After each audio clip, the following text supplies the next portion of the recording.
Fruit and vegetable detoxes are very trendy these days, but are they really healthy? Fruit and vegetable detox lack protein and key minerals, which risk energy crashes and blood sugar spikes. If you're new to my channel, welcome. My name is Dr. Erica Steele. I'm a board certified naturopathic doctor. I hold 7 degrees in my field, all in the natural healthcare space. I like to say that I went to school so you don't have to, and I combine science with spirit. So let's talk about what a fruit and vegetable detox can do and where it falls short if done the wrong way.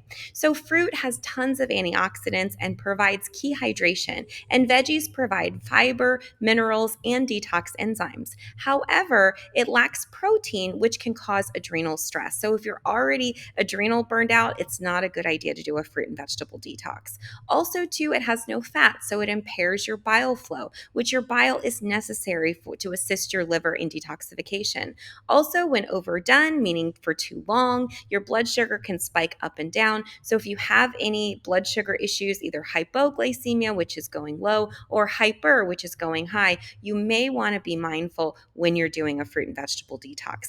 It's best to approach fruit and vegetables with targeted reintroduction of proteins, fats, and minerals. We discuss all of this in our Intro to Holistic Medicine 2 class, which is all about detoxification and elimination. If you want to join my class, we still have space. It is a live class right now, so I'm doing it. And right now we have a BOGO offer where if you buy Intro to Holistic Medicine 2, we'll throw in Intro to Holistic Medicine 1, which is all about your nutrient deficiencies so you can get those squared away before you detox. So go ahead and drop in the comments below if you've done a fruit and vegetable detox and how it's made you feel. Like, share, and subscribe for more.